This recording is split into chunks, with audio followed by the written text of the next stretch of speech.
Oral sex کا issue, جس کی مختلف شکلیں جو ہیں وہ معاشرے کے اندر رائج ہیں، کچھ صحیح ہیں کچھ غلط ہیں.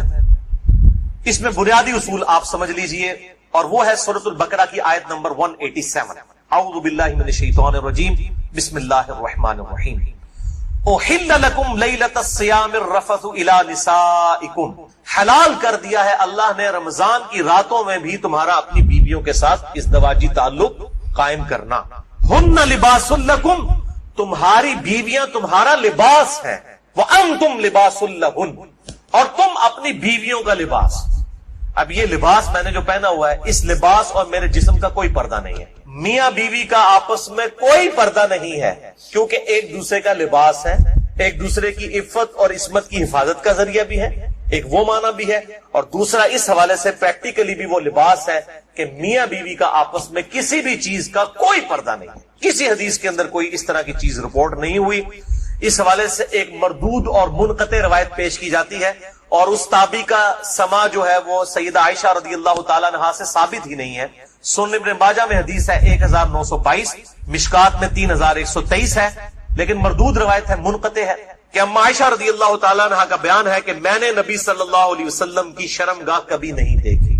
لیکن یہ روایت ہی ضعیف ہے، جس کی بنیاد کے اوپر لوگوں نے اورل سیکس کے حوالے سے عجیب و غریب فتوے دیے اور کہا کہ جی میاں بیوی ایک دوسرے کی شرمگاہ کو نہیں دیکھ سکتے، یعنی وہ کہتے ہیں دیکھ ہی نہیں سکتے، اگلی بات تو آپ چھوڑ ہی دیں. تو یہ حدیث ہی بالکل جو ہے وہ منقطع ہے اور مردود روایت ہے، جس کی بنیاد پہ یہ پورے کا پورا ایک اسکول آف تھاٹ کھڑا کیا ہوا ہے. بھائیو، اسلام میں ایز سچ اورل سیکس کی کوئی ممانعت نہیں آئی، سوائے وہ قوم لوط والا جو اینل سیکس ہے اس کو ضرور ایڈریس کیا گیا.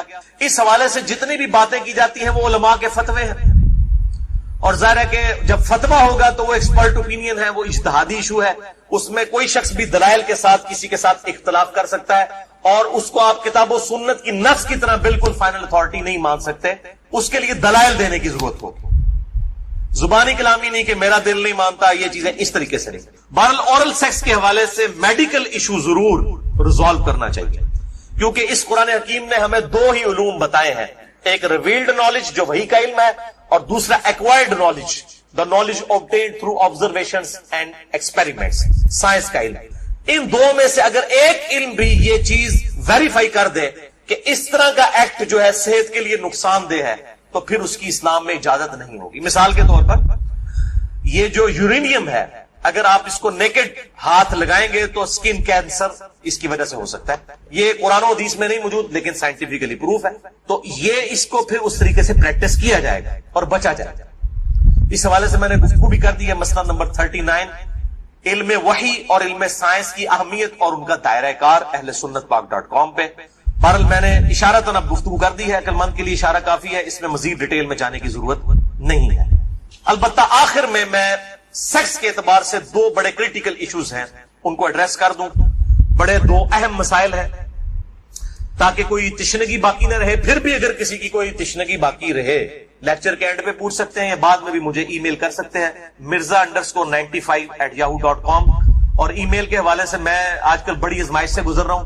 ای میلز جو ہیں وہ سینکڑوں ہزاروں تک پہنچ جاتی ہیں، اس لیے بعض کا 7-8 دن لگ جاتے ہیں میں جواب، یعنی پہلے تو ایک دن میں دے دیتا تھا، اب وہ ایک ہفتے سے بھی بڑھ جاتا ہے. یہ تو ابھی شکر ہے جو اہل سنت پاک.com پہ آتی ہیں وہ ہمارے فرحان بھائی جواب دیتے رہتے ہیں، ورنہ وہ بھی دینی پڑے. اور واٹس ایپ کا جو علیحدہ سے معاملہ میں نے تو وہ مصیبت پالی نہیں ہوئی ہے، کیونکہ میں اس کو مینج کر نہیں سکتا. تو یہ آخر میں دو اہم ترین مسائل میں نے بیان کرنے تھے اسی سیکس ڈسپلن کے پوائنٹ آف ویو سے. پہلا مسئلہ ہے وہ ہے بڑی عمر کی رضاعت کا مسئلہ. یعنی اگر میں کھل کے بیان کروں کہ اگر کوئی مرد اپنی بیوی کے پستان سے دودھ پی لے تو کیا اس سے رضاعت ثابت ہوگی، کیا نکاح ٹوٹ جائے گا، کیا اس طرح کا کوئی معاملہ ہو جائے گا؟ کیونکہ امام ابن تیمیہ نے اس قسم کا فتویٰ دیا اور وہ آج تک جو ہے وہ اہل حدیث کے گلے میں فٹ ہوا ہے. سارے تو نہیں، مطلب جو اہل علم ہے وہ تو سمجھتے ہیں کہ فضول فتویٰ تھا، ان کے نزدیک تو اس طریقے سے رضاعت ثابت ہو جائے گی اور نکاح بھی ٹوٹ جائے گا. تو میں اس کو ایڈریس کرتا ہوں. صحیح بخاری اور صحیح مسلم کی متفق علیہ حدیث ہے. بخاری میں 5099 5099، مسلم میں 3568 3568، اور مشکات میں بھی ہے انٹرنیشنل نمبر کے مطابق 3161 کہ آپ صلی اللہ علیہ وسلم نے ارشاد فرمایا کہ جو رشتے دودھ کی وجہ سے، جو رشتے جو ہے وہ نسب کی وجہ سے حرام ہوتے ہیں، وہی رشتے دودھ پینے کی وجہ سے بھی حرام ہو جاتے ہیں۔ یعنی اگر دو مختلف ماں باپ والے بچوں نے کسی ایک کامن عورت کا دودھ پی لیا ہے، تو اس عورت کی جو اولاد ہے وہ ان کے بہن بھائی بن جائیں گے دودھ کے رشتے کی وجہ سے۔ تو جس طریقے سے نسب جو ہے وہ حرمت والا رشتہ بنا دیتا ہے، اسی طریقے سے رضاعت کا رشتہ دودھ پینے کی وجہ سے بھی اسٹیبلش ہوتا ہے، اور وہ ایک دو بار دودھ پینے سے نہیں۔ وہ صحیح مسلم میں 3597 نمبر حدیث ہے، مشکات میں 3167 3167 کہ کم از کم 5 مرتبہ اگر کوئی عورت دودھ پلا دے کسی بچے کو، تو پھر وہ بچہ جو ہے اس عورت کی جو ڈائریکٹ اپنی اولاد ہے اس کا وہ بہن بھائی بن جائے گا 5 دفعہ کم از کم۔ تو وہ محرمات ابدیہ میں داخل ہو جائے گا، جن کا ذکر سورۃ النساء کی آیت نمبر 23 چوتھے پارے کی آخری آیت ہے سورۃ النساء آیت نمبر 23 میں ہمیشہ کے لیے جو حرمت والے رشتے ہیں، یعنی ماں باپ کے ساتھ، اس طریقے سے دادی دادا، اس طریقے سے چچا تایا ماموں، یہ سارے رشتے جو حرمت والے ہیں وہ اسی ایک آیت کے اندر بیان ہوئے ہیں سورۃ النساء آیت نمبر 23۔ بھائیو، اس حوالے سے جو احادیث کچھ پیش کی جاتی ہیں کہ اگر کوئی عورت پیالے میں اپنا دودھ نکال کے کسی مرد کو پلا دے تو وہ اس کے ساتھ حرمت والا رشتہ اس کا اس طریقے سے بن جائے گا، تو وہ اس کے لیے محرم ہو جائے گی، تو وہ احادیث منسوخ ہیں، اور ان کی ناسخ حدیث صحیح بخاری اور صحیح مسلم دونوں میں موجود۔ اب امام ابن تیمیہ ان حدیثوں کے اوپر عمل کر کے انہوں نے فتویٰ دے دیا کہ اگر کوئی مرد اپنی بیوی کا دودھ پی لے تو نکاح بھی ٹوٹ گیا، ہمیشہ کے لیے وہ حرام ہو گئی، اور یہ سارا معاملہ حالانکہ یہ حدیث موجود ہے بخاری اور مسلم دونوں میں۔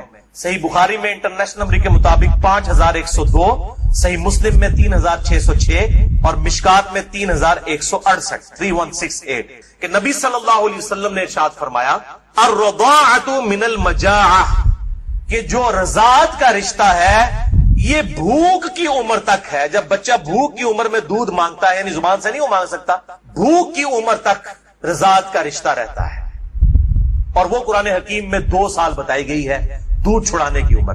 تو آپ صلی اللہ علیہ وسلم نے کلیئر کٹ فرما دیا کہ جو دودھ چھڑانے کی عمر ہے اس دوران اگر کوئی بچہ دودھ پی لے، اور وہ بھی صحیح مسلم کی حدیث کے تحت 5 مرتبہ، تو تب رضاعت کا رشتہ، دودھ کا رشتہ اسٹیبلش ہوگا، ورنہ نہیں ہوگا۔ تو اب جو بڑا مرد ہے وہ تو 2 سال کا تو نہیں ہے، تو اس میں ظاہر ہے کہ بالکل امپلائڈ ہے کہ اگر کوئی اس طرح کا معاملہ کر لیتا ہے تو نہ رضاعت قائم ہوگی اور نہ میاں بیوی کا آپس میں کوئی نکاح ٹوٹنے والا معاملہ ہوگا۔ دوسرا اہم مسئلہ آج کا آخری وہ ہے میرے بھائیوں عزل کا ایشو، یا ماڈرن لینگویج میں کنڈوم کا استعمال۔ عزل عربی میں کہتے ہیں الگ ہو جانے کو، یعنی جب میاں بیوی ازدواجی تعلق قائم کریں، ڈسچارج کے وقت وہ الگ ہو جائیں، اس کو کہتے ہیں عزل، اور اسی کی ماڈرن فارم جو ہے وہ کنڈوم ہے۔ فیملی پلاننگ کے پوائنٹ آف ویو سے بھی استعمال کرتے ہیں۔ اس میں کوئی شک نہیں ہے کہ مفلسی کے ڈر سے فیملی پلاننگ کرنا اسلام میں قرآن حکیم کی آیات کی روشنی میں اس کی کوئی گنجائش موجود، قطعاً حرام۔ لیکن اگر عورت کی صحت کا ایشو ہو یا اولاد کی تربیت کے پوائنٹ آف ویو سے کسی کے لیے کوئی ریسٹرکشن ہو، وہ معاملہ الگ ہے، اس کے اوپر وہ والا فتویٰ نہیں لگے گا، اور اس کے ثبوت میں 3 حدیثیں پیش کروں گا، تینوں صحیح بخاری اور صحیح مسلم سے۔ لیکن اس میں یاد رکھیں کہ جو لوگ اس حوالے سے مرد اپنی نس بندی کروا لیتے ہیں، یعنی سیکچولی ڈسیبل ہو جاتے ہیں ہمیشہ کے لیے، جان بوجھ کے میڈیکلی کروا لیتے ہیں، یا عورتیں اپنی یوٹرس نکلوا دیتی ہیں، اگر کوئی بیماری یا کینسر والا ایشو نہ ہو وہ الگ بات ہے کہ جی تاکہ جی ہمیشہ کے لیے معاملہ اسٹیبلش ہو جائے، یہ قطعاً حرام ہے اور بدعت کبریٰ ہے۔ یہ اللہ کی شریعت کو بدلنا ہے، اللہ کی تخلیق کو بدلنا ہے۔ سورۃ النساء نمبر 119 کے تحت یہ قطعاً حرام اور شیطانی فعل ہے۔ کوئی مرد جو ہے اپنے آپ کو خصی کروا لے، یا کوئی عورت اپنی یوٹرس اور ہم جو ہے وہ حمل کا جو ذریعہ ہے اس کا رحم اس کو نکلوا دے۔ البتہ عزل جو ہے اس کی اجازت ہے۔ اس کانٹیکسٹ میں 3 حدیثیں ہیں، تینوں بخاری اور مسلم سے۔ پہلی حدیث صحیح بخاری میں 5208، مسلم میں 3561 اور مشکات میں 3184 کہ جابر بن عبداللہ کہتے ہیں رضی اللہ تعالیٰ عنہ کہ قرآن حکیم نازل ہو رہا تھا اور ہم اپنی بیویوں کے ساتھ عزل کیا کرتے تھے، اللہ تعالیٰ نے قرآن حکیم میں اسے منع نہیں فرمایا، اور جب نبی صلی اللہ علیہ وسلم کو ہمارے بارے میں خبر پہنچی کہ ہم عزل کرتے ہیں، یعنی بیویوں کے ساتھ جب صحبت کرتے ہیں تو ڈسچارج کے وقت الگ ہو جاتے ہیں تاکہ اولاد نہ ہو، تو نبی صلی اللہ علیہ وسلم نے بھی ہمیں منع نہیں فرمایا. نبی پہ تو واجب ہوتا ہے منع کرنا. اور یہ جابر بن عبداللہ وہ ہیں جو 74 ہجری میں فوت ہوئے ہیں. آپ صلی اللہ علیہ وسلم کے بعد بھی 62 ایئرز تک 62 سال تک زندہ رہے ہیں, اور بخاری اور مسلم کی کئی احادیث کے راوی ہیں, اور 7 سب سے زیادہ 7 احادیث روایت کرنے والے صحابہ میں سے یہ ایک ہے, جابر بن عبداللہ انصاری رضی اللہ تعالی عنہ وعلیہ السلام. تو وہ کلیئر کٹ کہہ رہے ہیں, نہ قرآن میں اس کی حرمت آئی, نہ نبی صلی اللہ علیہ وسلم نے ہمیں عزل کرنے سے منع کیا. دوسری حدیث بھی بخاری اور مسلم کی متفق علیہ حدیث ہے. بخاری میں 4138, مسلم میں 3544, مشکات میں بھی موجود ہے 3186, کہ صحابہ کہتے ہیں کہ ہم اپنی لونڈیوں کے ساتھ صحبت کیا کرتے تھے اور پھر ہم عزل کر لیا کرتے تھے.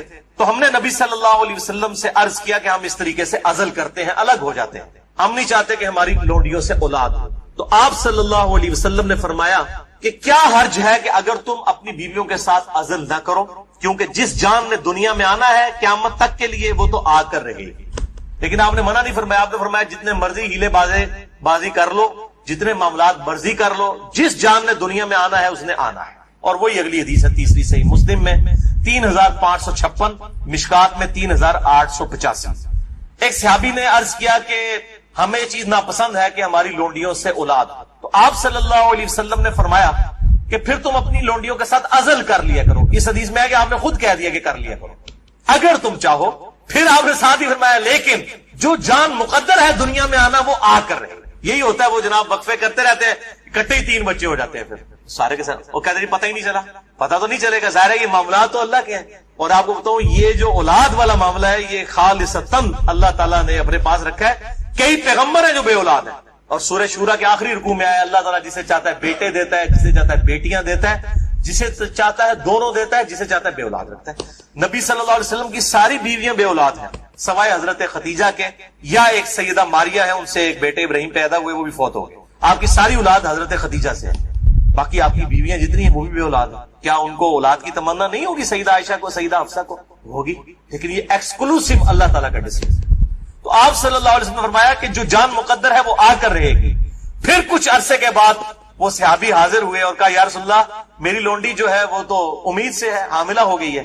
آپ نے فرمایا میں نے تجھے کہا نہیں تھا کہ جو اولاد مقدر میں ہے وہ آ کر رہے گی, اس کو کوئی نہیں روک سکتا. تو یہ چیزیں یعنی انسان اگر سمجھتا ہے رک جائے تو ایسا نہیں. لیکن یہ یاد رکھیے یہ لونڈیوں والا معاملہ ہے جو آزاد عورت ہے, کیونکہ ہماری بیویاں تو لونڈیاں نہیں ہوتی ہیں, تو آزاد عورتیں ہیں. آزاد عورت کے ساتھ عزل کرنے کے لیے بیوی کی اجازت کی بھی ضرورت ہے.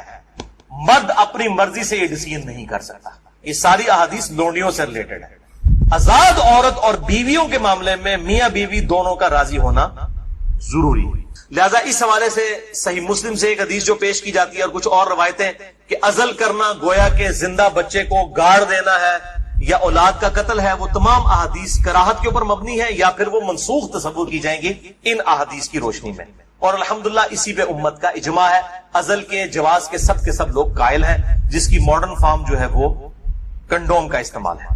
لیکن اگر ایک دفعہ پریگنینسی آئیڈینٹیفائی ہو جائے, خواہ 1 دن کی ہو, لوگ پوچھ رہے ہوتے ہیں جی علیحدہ 40 دن ہی گزرے نا جی, 40 دن کے اندر 1 دن کی بھی پریگنینسی ہو, اس کو ضائع کروانا قطعاً حرام گناہ کبیرہ ہے, اولاد کا قتل ہے. خواہ 1 دن کی, کوئی اس میں نہیں ہے جی 4تھے مہینے روح ڈالی جاتی ہے. بھائی 4تھے مہینے روح ڈالی جاتی ہے تو اس سے پہلے کیا ہوتا ہے, بچہ بڑا تو ہو رہا ہوتا ہے. روح کے ساتھ زندگی کا ایشو اور ہے, روح کے بغیر بھی ایک زندگی ہے, وہ ایشو اور ہے.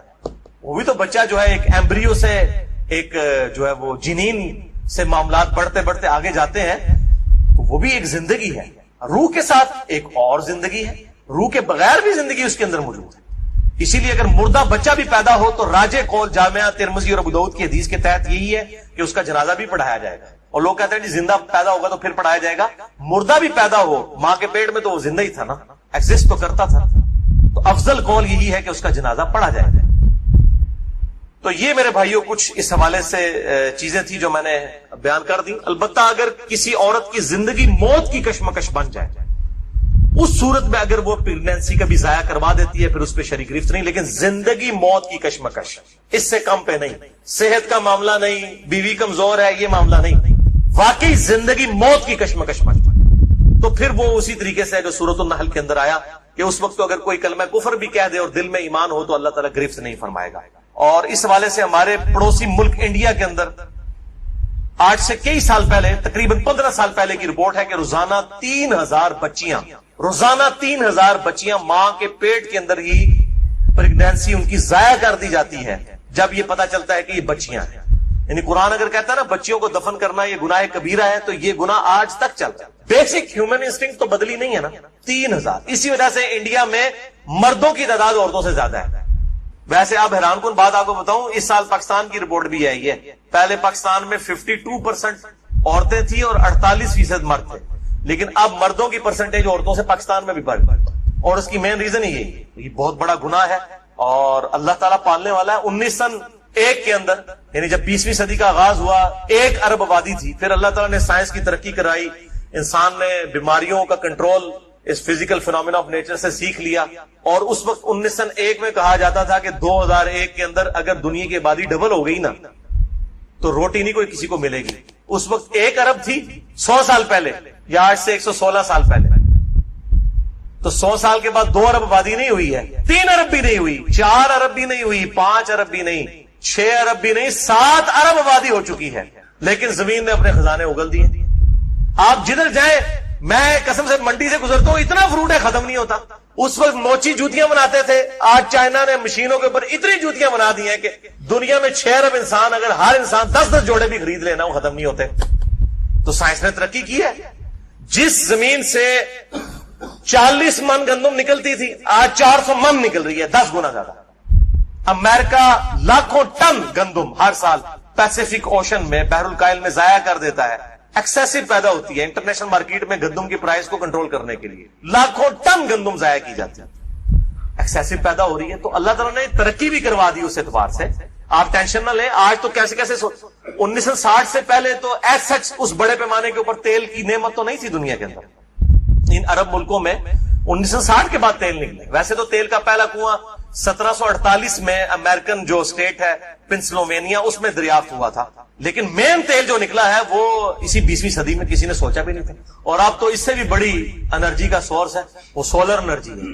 اب چائنا نے کام کرنا شروع کر دیا. آپ دیکھیں گے 10-15 سالوں کے اندر جو ہے وہ ہر بندے نے اپنا جو ہے نا بجلی کا سسٹم اپنے گھر کے اوپر لگایا ہوا ہوگا. اور یہ سورج والا جو جب تک سورج ہے اس وقت تک زندگی ہے. یہ تو نہ ختم ہونے والا جو ہے وہ سورس ہے، رینیویبل جسے ہم کہتے ہیں اپنی سائنس کی لینگویج میں. باقی یہ جو ہے نان رینیویبل ریسورسز ہیں. تیل ختم ہو جائے گا تو ختم ہو گیا.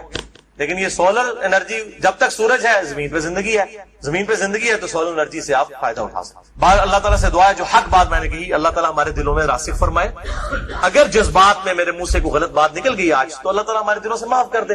وَيَسْأَلُونَكَ عَنِ الْمَحِيضِ، اور اے نبی علیہ السلام آپ سے پوچھتے ہیں عورتوں کے حیض کے بارے. قُلْ هُوَ أَذًى، فرما دیجئے ہے تو وہ تکلیف کی. ظاہر ہے عورت کے لیے ایک تکلیف تو ہے، ایک اسے ہر مہینے میں آلموسٹ 7 دن کے لیے اس تکلیف سے گزرنا پڑتا ہے. اگرچہ اس میں اللہ نے ریلیکس بھی کر دیا ہے کہ جو صحیح بخاری مسلم میں آتا ہے کہ نبی صلی اللہ علیہ وآلہ وسلم، اما عائشہ کہتی ہیں میں حیض کی حالت میں چھوٹی ہوئی نمازوں کی قضا کا حکم نہیں دیتے تھے، صرف روزوں کی قضا کا حکم. تو نمازیں تو معاف کر دی گئی ہیں لیکن روزے چھوٹیں گے تو وہ ادا کرنے ہیں. لیکن باقی اس جو تکلیف سے گزرنا ہے، ظاہر ہے اپنی صفائی ستھرائی کا اہتمام کرنا ہے، یہ ایک تکلیف کی چیز تو ہے. تو فَاعْتَزِلُوا النِّسَاءَ فِي الْمَحِيضِ، پس عورتوں سے الگ رہو حیض کی حالت.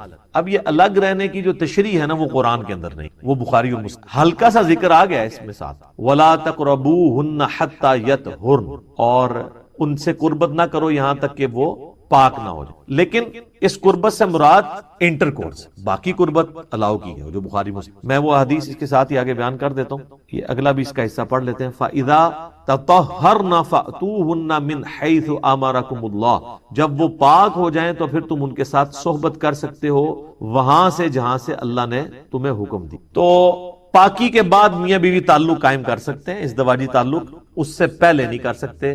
اور یہ جو لفظ ہے نا کہ عورتوں کے قریب نہیں جانا، تو اس قریب نہ جانے کی تشریح اس آیت میں یہی ہے کہ اس سے مراد انٹر کورس نہیں. ویسے قریب جا سکتے ہیں لیکن قرآن میں دونوں طرف مطلب جا سکتا ہے کہ ویسے قریب جانا بھی منع ہے اور انٹر کورس بدرجہ اولا منع ہے، بدرجہ اولا منع ہے. تو بخاری مسلم جب آپ کھولیں گے تو امہات المومنین کہتی ہیں کہ ہم میں سے جب کوئی حیض کی حالت میں ہوتا تو نبی علیہ السلام ہمیں حکم دیتے کہ ہم اپنے آزار باندھ مضبوطی سے باندھ لیں اور باقی جسم کے ساتھ نبی علیہ السلام مباشرت فرمایا کر. وہ جو منکرین حدیث وہ حدیث چاہتے ہیں جی بخاری میں لکھا ہوا ہے، بخاری قرآن کے خلاف ہے، کہ حضرت عائشہ کہتی ہیں کہ نبی علیہ السلام حیض کی حالت میں سے مباشرت. تو سر یہ حدیث کا تو ایک طریقہ ہے نا، جو دوسری حدیث ہے بخاری مسلم جس میں سیدہ عائشہ نے ام سلمہ نے اس کی ڈیٹیل بتائی ہے کہ مباشرت سے مراد صحبت تھی، انٹر کورس نہیں تھا، اور وہ ہمیں حکم دیتے تھے کہ ہم لنگوٹ باندھ لیں مضبوطی کے ساتھ باقی جسم کے ساتھ مباشرت. تو اس میں یعنی ایک مرد کو اجازت دے دی گئی کہ وہ تعلق قائم کر سکتا ہے انٹر کورس کے بغیر، یہ ایک آسانی دے دی گئی. ظاہر وہ 7 دن کا پیریڈ ہے، پلس یہ بھی ایک فہم دے دیا گیا جو صحیح مسلم میں آتا ہے کہ یہودیوں کے ہاں یہ چیز یعنی اسٹیبلش تھی کہ عورت جب ناپاک ہو جائے گی نا تو آپ نے اس کو بسترے سے بھی ہلاک کر دیا. جس طرح ہمارے یہاں پہ بھی پنجاب کے کلچر میں بعض بیوقوف لوگ ہیں وہ کہتے ہیں عورت آٹا نہیں گوندھ سکتی، عورت جو ہے وہ بچے کو دودھ نہیں پلا سکتی، وہ ہنڈیاں نہیں پکا سکتی، اور پتہ نہیں کیا کچھ کرتے ہیں، پتہ نہیں کیا نجس ہو جاتی ہے. وہ ایسا نہیں، اسلام نے اس کو کنڈیم کیا. حتیٰ کہ بخاری مسلم میں حدیث ہے، ام عائشہ کہتی ہیں کہ نبی علیہ السلام اعتکاف کی حالت میں مسجد میں ہوتے تھے تو آپ جب مجھے اپنا بستر یا کوئی اس طرح کپڑے دیتے تھے تو میں حیض کی حالت میں دھو کے آپ کو واپس کر دیا. صحیح مسلم میں آتا ہے کہ نبی علیہ السلام اعتکاف میں تھے تو آپ علیہ السلام نے مسجد نبوی کی کھڑکی سے مجھے کہا کہ میرا وہ بستر پکڑا دو. تو ام عائشہ نے کہا میں تو حیض سے، آپ فرمایا حیض تیرے ہاتھوں میں گھس گیا، تو کوئی پلیدی نہیں ہے، تو حکم ہی نجاست ہے، حقیقی نجاست تو نہیں ہے. حتیٰ کہ بخاری مسلم میں آتا ہے امہات المومنین کہتی ہیں کہ نبی علیہ السلام ہم حیض کی حالت میں ہوتے تھے اور نبی علیہ السلام اپنا سر مبارک ہماری گود میں رکھ کے قرآن پڑھا کر. تو یعنی قرآن نہیں گود میں رکھا ہوتا تھا، سر رکھا ہوتا تھا، قرآن یعنی زبانی پڑھ رہے ہوتے تھے. یہ بتانے کے لیے کہ عورت فزیکلی ناپاک نہیں ہے، یہ حکمن ناپاک ہے. باقی وہ خون تو ناپاک ہے جو نکلتا ہے، وہ والا خون ناپاک ہے، یہ یاد رکھیں. عام خون کا حکم علیحدہ ہے، اس میں غالب یہی ہے کہ عام خون جو ہے وہ پاک ہے، میرے اس پر کلپس ہیں. لیکن جو وہ حیض والا خون ہے نا وہ بخاری مسلم میں ہے کہ وہ تو آپ نے دھونا ہے، وہ ناپاک ہے. تو نبی علیہ السلام یہ، حتیٰ کہ صحیح بخاری مسلم میں آتا ہے، ام عائشہ کہتی ہیں کہ میں کھانا کھاتی تھی نا، اگر میں نے بوٹی آدھی کھا کے چھوڑی ہے نا حیض کی حالت میں تو حضور کو پکڑائی ہے تو آپ اسی جگہ سے منہ لگاتے تھے جہاں سے میں نے کھائی ہوتی. یہ میسج دینے کے لیے کہ کوئی ناپاک نہیں ہوتا. یہاں لوگ اتنے جاہل ہیں کہ جنبی ہوتے ہیں تو وہ کہتے ہیں تولیے کو ہاتھ لگایا تولیے ناپاک ہو. تولیے تب ناپاک ہوگا جب آپ کے جسم کی نجاست تولیے کو ٹچ کرے گی. آپ ناپاک نہیں ہے، وہ حکم ہی ہے کہ آپ کو انٹلیکچولی آپ ناپاک ہیں، فزیکلی ناپاک نہیں ہے، ٹینجیبل آپ ناپاک نہیں ہے، نان ٹینجیبل. جو بخاری مسلم میں آتا ہے کہ سیدنا ابو ہریرہ کہتے ہیں میں گھر سے باہر نکلا تو نبی علیہ السلام کے ساتھ چلنا